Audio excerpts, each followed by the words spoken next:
Isang maganda at pinagpalang araw po para sa ating lahat. Salamat sa Panginoon at kayo po ay narito at patuloy niyang iningatan sa inyong pagparito. Ngayon pong oras na ito ay atin pong pag-uusapan ang magmumula sa aklat ng Exodo chapter 7 verse 25 hanggang Exodo chapter 8 verse 1 to 15. Ako po ay magbabasa sa aklat ng MBB Tag Biblia.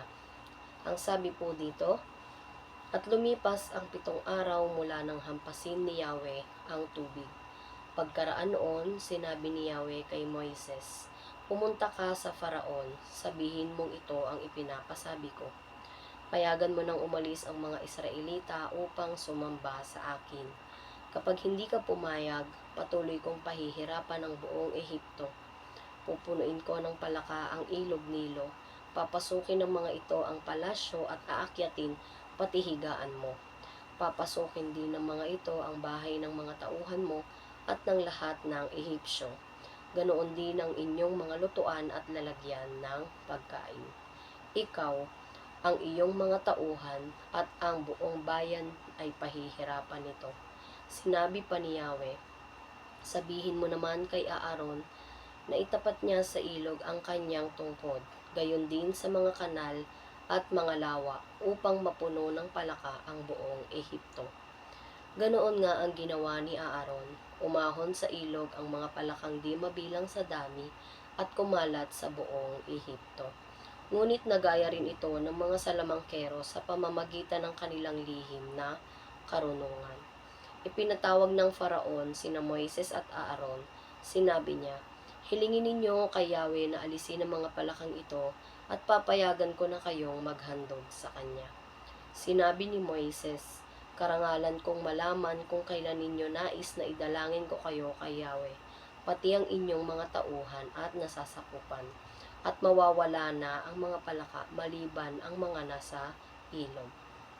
Bukas kung ganoon, sabi ng Faraon, matutupad po ayon sa inyong sinabi para malaman ninyo na walang kapantay ang Diyos naming si Yahweh. Mawawala ang mga palaka at ang matitira lamang ay ang nasa ilog. Lumakad na sina Moises at Aaron at tulad ng pangako nila, idinalangin ni Moises na alisin ang mga palakang nagpapahirap sa Faraon. Tinugon naman siya ni Yahweh, namatay lahat ng mga palaka sa bahay at sa bukid. Ibinunton ng mga Ehipsyo ang mga patay na palaka at umaalingasaw ang baho nito sa buong Ehipto. Ngunit nagmatigas muli ang Faraon nang ito'y makahinga na naman ng maluwag. At tulad ng sinabi ni Yahweh, hindi pa rin siya nakinig kay Moises at Aaron. Tayo po ay manalangin. Tunay nga Panginoon na nagpapasalamat kami sa oras na ito na muli ay pinagtipon-tipon mo Panginoon. Kami ang aming mga kapatid Panginoon na makinig ng iyong mga salita. Salamat Panginoon sa iyong pag-iingat, sa iyong paggabay sa bawat isa. Ang mga salita na aming pag-uusapan ay tunay nga na ang hiling namin ay ito ay manggaling lamang sa iyo at ang lahat ng mga mensahe na gusto mo iparating sa amin ay magamit namin ito sa aming mga buhay, hindi lang ngayon, hindi lang bukas, kundi sa mga susunod pa. Patuloy mo kaming samahan at gabayan sa mga oras na ito. Ito po ang aming hiling at dalangin sa pangalan ni Jesus. Amen. Ayan. Muli, isang magandang gabi para sa ating lahat. So, ito na ang ikalawang salot. So, sa pagmamatigas ng Faraon sa Diyos, sa unang salot, nasundan siya ulit after 7 days ayon sa chapter 7 verse 25. So, ngayon ay matutunghayan naman natin kung ano nga ba yung mangyayari sa ikalawang salot na ibinigay ng Diyos. So, una ay ang warning. So, sa verse 1 hanggang 5, sabi po doon, pagkaraan noon, sinabi ni Yahweh kay Moises, pumunta ka sa Faraon, sabihin mong ito ang ipinapasabi ko.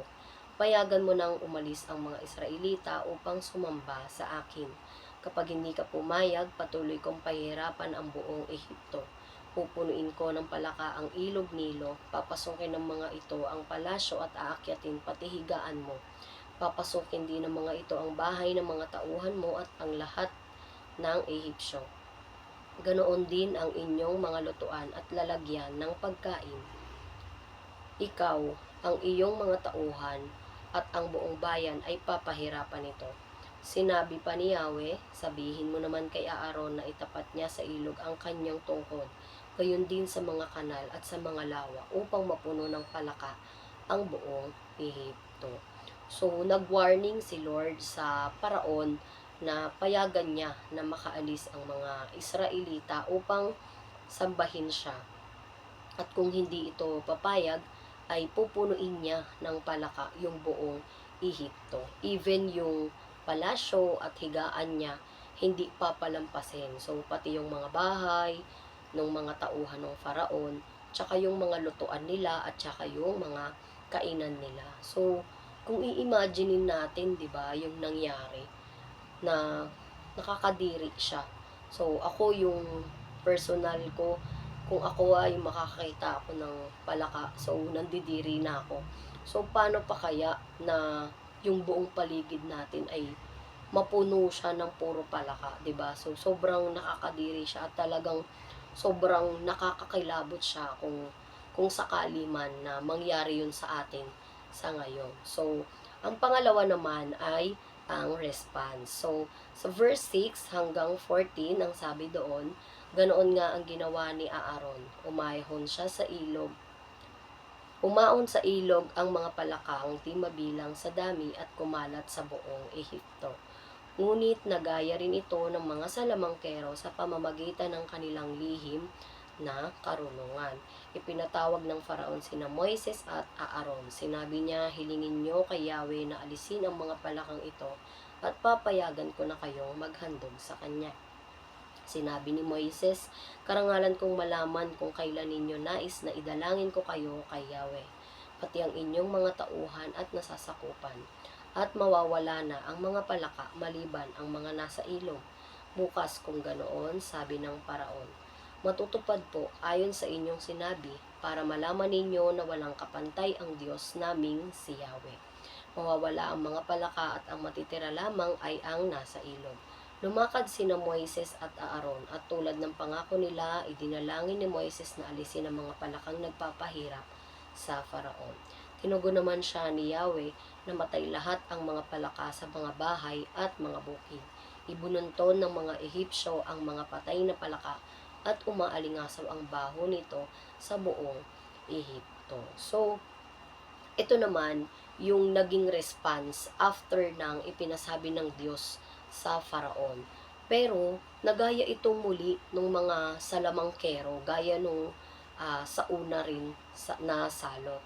Pero, nagpasabi ang Paraon kay Moises sa Diyos na alisin yung mga palaka at hahayaan niya na yung mga Israelita. Kaya sinabi ni Moises sa kanya na idadalangin niya ito kay Yahweh. So, kinabukasan din noon upang malaman nga ng Faraon na walang kapantay ang Diyos. Ganon din naman yung ginawa ni Moises. Ipinanalangin niya na alisin yung mga palaka na nagpapahirap sa Faraon at sa buong Ehipsyo. So, kaya namatay ang lahat ng palaka at bumaho sa buong Ehipto. So, siguro yung Paraon, no, nakaramdam siya din ng takot or nandiri din siguro siya dun sa dami ng mga palaka, no? Kasi after na magkaroon ng maraming palaka doon sa lugar nila at sa kanyang palasyo mismo, ipinatawag niya agad si Moises at si Aaron. So, para manalangin siya kay Lord. So, para hilingin na alisin na ang mga ito. Kasi, 'di ba, kung baliwala lang yun sa kanya, kung wala lang yun sa kanya, hindi niya naman gagawin yun eh. Pero dahil alam niya na sa dami nun, mahihirapan talaga siya. Kaya ipinasabi niya na hahayaan niya na ang mga Israelita, basta alisin lang yung mga palaka. So, sa ating namang pangatlo ay ang relief. So, sa verse 15, ang sabi doon, ngunit nagmatigas muli ang Faraon nang ito'y makahinga na naman ng maluwag. At tulad ng sinabi ni Yahweh, hindi pa rin siya nakinig kay Moises at Aaron. So, grabe talaga yung Faraon, no? So, parang nilinglang niya lang si Lord. So, meron siyang kondisyon na kapag inalis na yung mga palaka, hahayaan niya yung mga Israelita. So, agad-agad na namatay lahat agad yun after nung manalangin si Moises kay Yahweh. Tapos yung Paraon, hindi siya tumupad dun sa sinabi niya. So, talagang matigas siya. So, porket wala na yung mga palaka na nagpapahirap sa kanya, 'di ba? Ganun yung ginawa niya. So, kayo po ba, tayo tayo ba, 'di ba? May point ba sa buhay natin na gumagawa tayo ng kondisyon kay Lord? Kumbaga sa nakikipag-bargain ba tayo kay Lord? Yung tipong meron tayong pinagdadaanan o meron tayong kinakaharap na problema, tapos gumagawa tayo ng kondisyon, once na malampasan natin yung problema na yun, meron tayong i-let go o meron tayong something na gagawin. So, kwento ko lang po, no, nung way back 2020. Nung ako po ay nabuntis at pinagbubuntis ko po ay si Safira, year 2020. Syempre po, pandemic po nun, di ba? So, di ako nakakalabas, di ako nakakapag-ministry, as in, zero, wala akong, halos, ang feeling ko, wala akong ambag sa church, ganyan, nanonood lang sa Facebook, ganyan. So, di ako nakakapagtrabaho, nawalan ako ng trabaho. So, hanggang sa nanganak ako, pero patay na siya bago ko pa siya ipanganak. So, that year is sobrang sakit at sobrang lungkot. Tapos, feeling ko, mababaliw na ako noon, ganyan. Kasi, syempre, lagi kong naiisip noon na, bakit siya nawala? Bakit ako yung nawalan? Ang dami-daming baby na tinatapon lang. Tapos ako, inalagaan ko naman siya habang nasa tiyan ko. Tapos, ganun yung nangyari sa akin. So, marami akong tanong. So, madami akong tanong din kay Lord noon. Hanggang sa nung time na kinausap ako ni Ate Juna, siguro mga January na to, 2021. So, masinsinan. So, doon, naisip ko na baka nung time na yun, ay hindi pa ako handa. So, kulang pa yung kakayanan ko, 'di ba? Tapos, siguro, kaya hindi inadya, kasi syempre, yung knowledge ko bilang maging mama, hindi pa siya na-develop, ganyan. So, not ready yet pa ako siguro noon. So, hanggang sa kung kami ni JC February 2021 ay nagpakasal kami. So, after noon, nakakapagsimba-simba na ulit kahit papano, nakaka-attend na ulit kahit papano. So, ang prayer ko noon, nung mga time na yon, kasi talagang sobrang bigat, sobrang hirap kung paano makaka-move on, kung makaka-move on ba ako, matatanggap ko ba, makakalimutan ko ba, yung mga ganon. Pero, ang prayer ko noon, nung time na yon, sabi ko kay Lord, na, Lord, alisin mo lahat nung bigat, lahat ng sakit na nararamdaman ko. Pag inalis mo yun, magsaserve ako sa'yo ng buong puso. So, lahat ng time na kaya kong ibibigay ko sa'yo. Yun yung sinabi ko kay Lord. Kumbaga, gumawa ako ng kondisyon na once na makalampas ako dun sa bigat or sa problema na pinagdadaanan ko, ay ganun yung gagawin ko. Kumbaga, ilalaan ko yung oras ko para sa Kanya. So, year 2021, nag-boom yung gawain ko sa church. So, ministry dito, ministry doon. Hindi lang ako worship leader. So, madami akong naging role. Ang dami kong naging role. So, maraming time talaga yung nailaan ko kay Lord na yung bang tipo na lahat ng sa tingin ko ay kaya kong gawin, gagawin ko talaga siya. Ganon. Kahit na minsan, syempre, QC pa kasi ako nakatira. So, from QC to Caloocan, 1 hour papunta. Tapos, gawain sa church, 1 hour pabalik.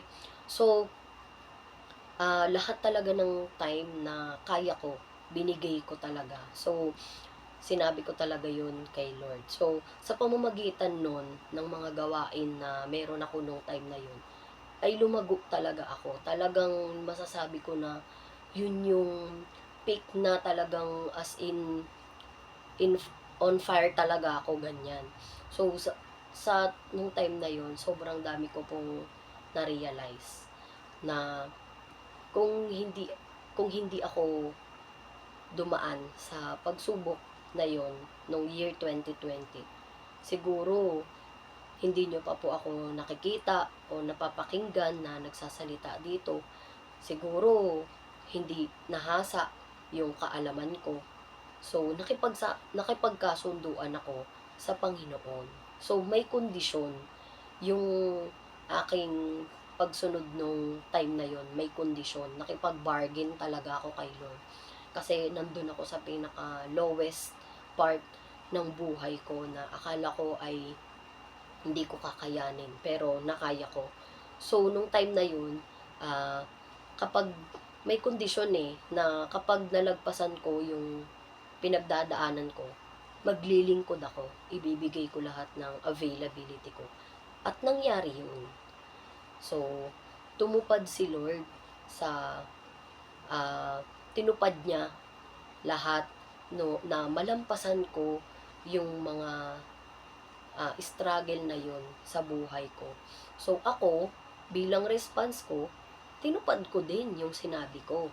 So, dahil halos talagang, yes, may ano siya, may lungkot pa rin na hindi ko kasama yung baby ko, may sakit pa rin. Pero alam niyo yung peace of mind na meron ako nung time na yun, na parang kahit alam ko masakit, hindi ako nag-aalala na baka may mangyari pa sa akin, ganyan, baka magkasakit ako. Wala akong ibang nasa isip nun, kundi maglilingkod lang ako. So, ah, nung time na yun, talagang tinupad ko yung pinangako ko sa Panginoon na once tinanggal niya yung pinagdadaanan ko, once na inalis niya yung sakit na nararamdaman ko, ay maglilingkod ako sa Kanya. Dito sa kwento sa Exodus chapter 8 verse 1 to 15, sa kwento na ito ay nagmatigas si Faraon, no? So sana tayong mga anak ng Diyos at nakakakilala na sa Kanya, sana hindi tayo maging ganon. So, piliin natin na hindi tayo maging katulad niya. So, wag nating tularan yung katigasan ng puso ng Faraon. So, alam natin na si Lord ay tapat sa buhay ng bawat isa sa atin. So, kapag nakipagkasunduan tayo sa Kanya, tuparin natin kasi lagi siyang tumutupad eh. Hindi siya nalilate. Kumbaga, kung ang kanyang pagsagot sa atin ay, 'di ba, gaya nga ng ating sermon last Sunday, on time siya. Kung sa tingin lang natin, delay lang siya, pero hindi. Yun ang kanyang will. Yun ang kanyang yun ang kanyang timing. So, wag nating hayaan na si Lord mismo ay patigasin niya. Siya mismo yung magpatigas ng mga puso natin, 'di ba? So, hanggat nandyan si Lord, kaya nating malagpasan lahat ng mga nagpapahirap sa buhay ng bawat isa sa atin. So, hindi man palaka yung nagpapahirap sa buhay natin, hindi man kung anumang salot na nangyari nung panahon nila, pero may mga sarili-sarili tayong personal na pinagdadaanan, na mga problema. So, sa pamamagitan nun, alam naman natin na malalagpasan natin yun once na si Lord ay kasama natin sa buhay natin, 'di ba? Kasi nakita na naman natin kung gaano ka makapangyarihan si Lord, 'di ba? Kung gaano niya sinabi niya lang na pupunuin ng palaka, pero nangyari 'yon. Tapos nung nanalangin lang si Moises na alisin dahil hahayaan ng mga Israelita, 'di ba? Agad-agad namatay lahat nung palaka. So doon pa lang makikita natin yung kanyang kapangyarihan sa buhay natin. Kung paano niya pagalawin yung bagay na hindi naman dapat gumagalaw, kung paano niya gawing posible yung isang bagay na imposible, 'di ba? So, nawa sa gabing ito ay mas marami pa tayong natutunan. So, nawa na kahit na medyo familiar sa atin yung mga topic na ito, ay may bago tayong natututunan sa bawat topic. So, patuloy nating matutunan na huwag tayong maging matigas. Huwag tayong magmatigas sa Panginoon. At lagi tayong tutupad sa mga kondisyon na ginagawa din naman natin. So, tayo ang makikinabang ng lahat ng iyon. So, wala nang ibang makikinabang kundi tayo lang. So, kung ano man yung problema na pinagdadaanan natin, hayaan natin na kasama natin si Lord palagi sa buhay ng bawat isa sa atin. So, maraming salamat po sa inyong pakikinig ngayong gabing ito. Amen at amen. Tayo po ay manalangin. Panginoon, tunay nga na nagpapasalamat kami sa iyo sa oras na ito na patuloy na pinapaalala mo sa amin na huwag kaming magmatigas sa iyo, na huwag naming patigasin lalo yung mga puso namin, na maging kapag may kondisyon kaming ginawa, ay tupadin namin ito, na huwag kaming gagaya kay Faraon na halos nilinlang ka lang. So Lord, alam namin na nakikita mo ang puso namin, na patuloy na nais namin na magbago sa kung ano man, Panginoon, yung mga dapat naming baguhin sa lahat, Panginoon, ng mga nagagawa naming kasalanan. Salamat, Lord, dahil nandyan ka para gabayan at patnubayan kami, patawarin kami, pagbigyan kami, at tunay nga na mahalin pa kami. Salamat, Panginoon, sa patuloy mong pag-iingat sa bawat isa, sa lahat ng mga pagpapala at biyaya na hindi namin inaasahan, pero patuloy mong ipinagkakaloob sa amin. Kaya patuloy din kaming lumalapit sa iyo, patuloy kaming nananalangin sa iyo, dahil alam namin na ikaw ang aming Diyos na makapangyarihan at tunay na buhay sa aming mga buhay. We bless you, Lord. In Jesus' name, we pray. Amen. Ayan, isa pong maganda at pinagpalang Miyerkules po sa ating lahat.